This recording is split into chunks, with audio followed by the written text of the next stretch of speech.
So, one of the Doctor Who Big Finish stories that I reviewed a little while ago was the Apocalypse element, and while it was nice to hear the return of Lalla Ward, and I can't really complain too much about the appearance of Colin Baker and Maggie Staples, I will admit it's not one that was particularly my favourite. I thought it was okay, I just didn't really think that much about it.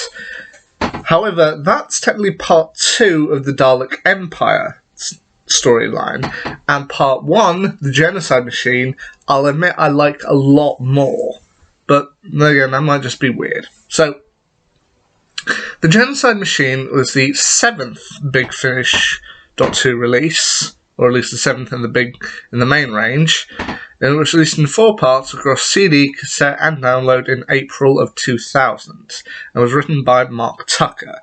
In the story, Ace, voiced once again by Sophie Aldred, discovers that the Doctor has got several, possibly long overdue library books from the planet Kar-Sharat, which has a very large library.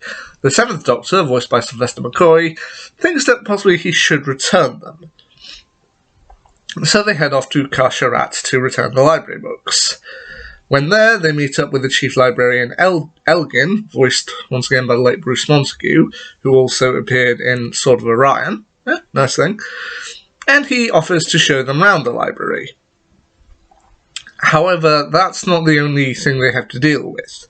They also discover someone trying to rob the libraries of Kar-Sharat, or just rob Kar-Sharat in general, a thief named Bev Tarrant, played by Louise Faulkner, who would also show up in the Big Finish stories of Bernice Summerfield.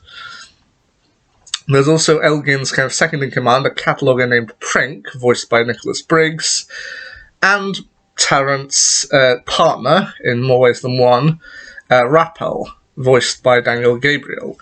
However, that's not the only thing they have to deal with. As it turns out, the Daleks are invading, and the Daleks, they're prepared to destroy everything. But what the Daleks mainly want to do in this particular story is they want to gain all the knowledge of Kar-Sharat and essentially download it into a special weapons Dalek, so that they can research on every planet that they invade, and thus invade them while knowing everything. Which is actually a pretty good plan, the more I think about it. So it's up to the Doctor, Ace, Bev, and Elgin to pretty much figure out a way to stop the Daleks and save Kar-Sharat. Now, I will admit, there are also some very funny moments, especially with cataloguer Prink. Like, the funny thing about Prink is that Elgin builds him up to be this kind of chattermouth, or someone who could talk the ears off, or blabbermouth, or whatever, and almost throughout the entire story until part 4, you never actually hear Prink say anything. Like, you can always hear he's going to start to speak, and then Elgin interrupts. Just like, oh, you know what, Prink? Well, I think Prink, well, you know what he is, such a blabbermouth, I can never get a word in. It's just like, yeah, honestly, that's pretty funny. I mean, it's only in part 4 when things actually start, when he actually does get a line and actually gets to speak his piece, and honestly that's quite funny. The Daleks also end up creating a clone of Ace in order to try and advance their plans. They manage to do some quite dark stuff with her, okay? And then it's ultimately revealed that there is, aside from the humanoids like Elgin, there is also creatures that are mostly water-based that live on Kar-Sharat, and ultimately this story was supposed to be one that highlighted scientific ethics, because it turns out that what Elgin did, he took some of these creatures and then kind of wiped them completely clean of their minds, their personalities, their memories, in order to be able to store information about the books, which does actually get the Doctor quite angry at him. So it does kind of bring up a question of how far with science should we go? Like, how far can we go, and then how far should we go?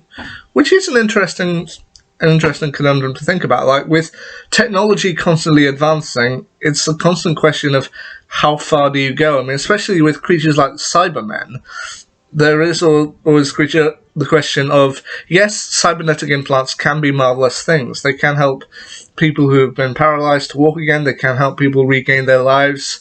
But then there's a question of how much can you how much can you replace of a human being until it isn't a human being anymore, but a machine?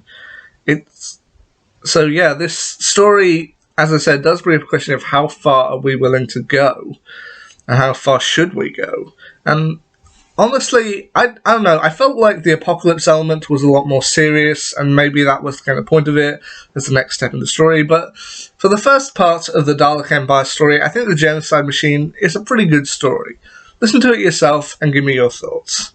Anyway, till next time, see ya.